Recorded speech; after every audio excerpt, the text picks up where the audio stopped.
నైరుతి బంగాళాఖాతంలో ఏర్పడిన తీవ్ర అల్పపీడనం స్థిరంగా కొనసాగుతోంది. రాగల 24 గంటల్లో తమిళనాడు, శ్రీలంక తీరాలకు చేరుకునే అవకాశం కనిపిస్తోంది.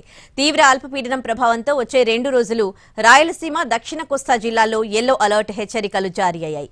నెల్లూరు, తిరుపతి జిల్లాకు భారీ వర్ష సూచన ఉందంటున్నారు. ఏపీ వెదర్ అలర్ట్ కు సంబంధించి విశాఖ తుఫాన్ హెచ్చరికల కేంద్రం డైరెక్టర్ శ్రీనివాస్తో మా ప్రతినిధి రవిచంద్ర ఫేస్ టు ఫేస్. నైరుతి బంగాళాఖాతంలో తీవ్ర అల్పపీడనం స్థిరంగా కొనసాగుతోంది. దీని ప్రభావం వల్ల వచ్చే 2 రోజులు రాయలసీమ, దక్షిణ కోస్తా జిల్లాల్లో భారీ వర్షాలు నమోదవుతాయని విశాఖ తుఫాను హెచ్చరికల కేంద్రం అంచనా వేస్తోంది. ప్రస్తుతం తుఫాను హెచ్చరికల కేంద్రం డైరెక్టర్ శ్రీనివాస్ మనకు అందుబాటులో ఉన్నారు. సరే, అల్పపీడన ప్రభావం స్పష్టంగా ఏ ప్రాంతాల మీద ఉండే అవకాశం ఉంది, ఇప్పుడు అది ఎక్కడ కేంద్రీకృతమైంది?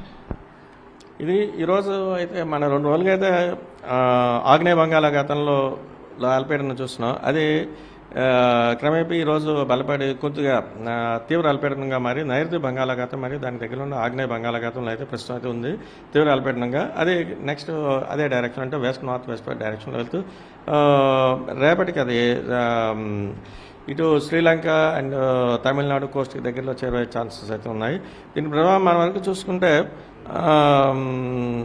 ఇటు దక్షిణ కోస్తాలోను, రాయలసీమలోను రేపటి నుంచి ఒక మోస్తరు వర్షాలు అక్కడక్కడ, అలాగే 1-2 చోట్ల భారీ వర్షాలు కూడా వచ్చే అవకాశం అయితే కనిపిస్తుంది. ముఖ్యంగా ఇది రేపటి వరకు చూస్తే నెల్లూరు, తిరుపతి ఈ 2 జిల్లాల్లోనూ భారీ వర్ష సూచనలు అయితే ఇస్తున్నాం. అలాగే ఎల్లుండి వరకు చూస్తే నెల్లూరు, తిరుపతి, అన్నమయ్య, చిత్తూరు, సత్యసాయి ఈ 5 జిల్లాలకు కూడా ఎల్లుండికి భారీ వర్ష సూచన 1-2 చోట్ల. ఉత్తరాంధ్ర వరకు చూస్తే దీని ప్రభావం చాలా స్వల్పంగానే ఉంటుంది. పెద్దగా అంటే 1-2 చోట్ల మాదిరి వర్షాలు అంతకుమించి మనం ఏం పెట్టలేదు. మనం ఈదురుగాలుల ప్రభావం కూడా కొంచెం తక్కువగానే ఉంటుంది.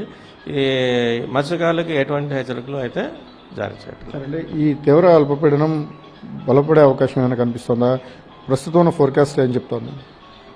ప్రస్తుతం వరకు అయితే ఫర్దర్ ఇంటెన్సిఫికేషన్ నుంచి ఎటువంటి ఇండికేషన్స్ అయితే మన దగ్గర లేవు.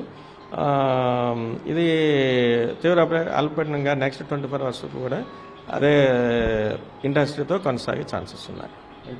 తీవ్ర అల్పపీడన ప్రభావం ప్రధానంగా రాయలసీమ, దక్షిణ కోస్తా జిల్లాలపైన చాలా స్పష్టంగా ఉండబోతోంది. ప్రస్తుతం అది నైరుతి బంగాళాఖాతం నుంచి క్రమేపీ కదులుతూ తీరం వైపు వస్తుంది. కాబట్టి ఆ ప్రాంతంలో ఉండే ఏదైతే 5 జిల్లాలు, రాయలసీమ జిల్లాలతో పాటు దక్షిణ కోస్తా జిల్లాల్లో అప్రమత్తంగా ఉండాల్సిన అవసరం ఉంటుందని వాతావరణ శాఖ చెప్తోంది. ప్రధానంగా కొన్ని చోట్ల భారీ వర్షాలు కురుస్తాయి.